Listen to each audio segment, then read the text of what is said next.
윤석열 최고위원의 모두 발언을 듣겠습니다.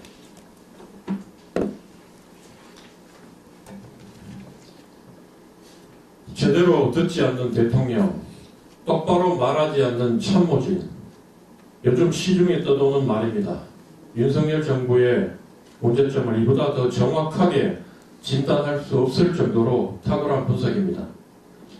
이처럼 국민들도 다 아는 사실을 오직 대통령 부부와 그 주변을 둘러싼 소수 기득권 세력만 모릅니다. 잠시 후 10시부터 윤석열 대통령의 대국민 담화 및 기자회견이 시작됩니다. 대통령실은 국민들이 알고 싶은 내용과 질문을 끝날 때까지 받을 것이라며 오늘 기자회견이 주제와 시간에 제한 없는 끝장 토론 형태가 될 것이라고 했습니다.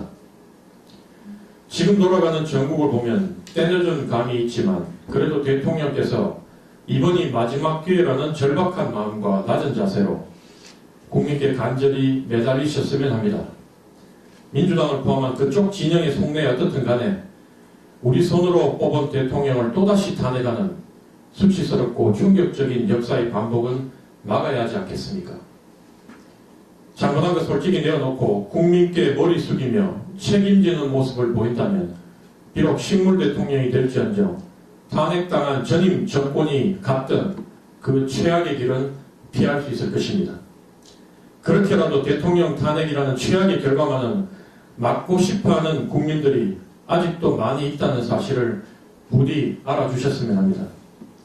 그런데 지금 돌아가는 상황을 보면 그러한 연착륙의 기대보다 오히려 이번 끝장 기자회견이 정권의 마지막 숨통을 스스로 끊는 게 아닌가 하는 불안감이 엄습합니다.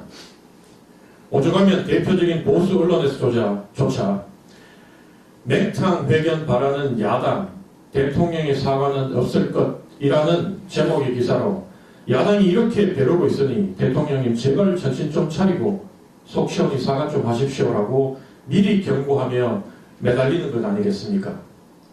하지만 지난 5일 전국 새마을 지도자 대회에서 대통령이 했던 말씀과 이에 대한 국민의 반응을 보면 그 같은 지지층의 바람대로 대통령이 따르고 그 결과로 상황이 호전되는 최상의 가능성은 그리 높지 않아 보입니다.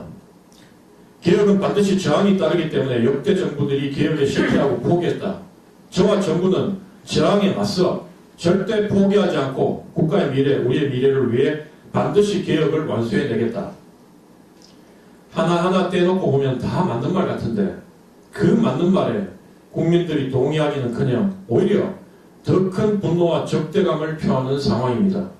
이를 보며 윤석열 대통령에 대한 국민의 불신과 반감이 얼마나 심각한 수준인지를 다시금 절감하게 됩니다.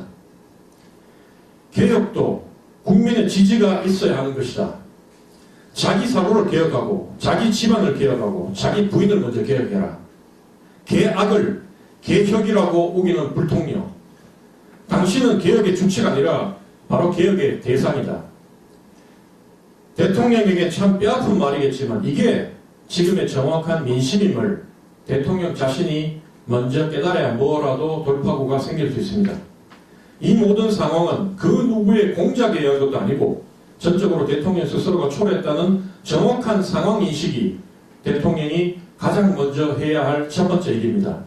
그리고 지난 월요일 한동훈 대표가 요구한 부인 김건희 씨의 대외활동 중단, 대통령실 인적 쇄신, 의혹 규명, 협조 등의 사안은 하루라도 빨리 이행되어야 할 최소한의 조치들입니다.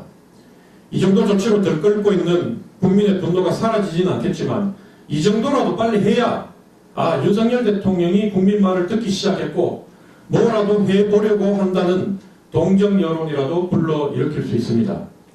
부디 오늘 있을 끝장 기자회견 잘 하시길 진심으로 부탁드립니다. 이상입니다. 다음으로 전성균 최고위원의 모두 발언.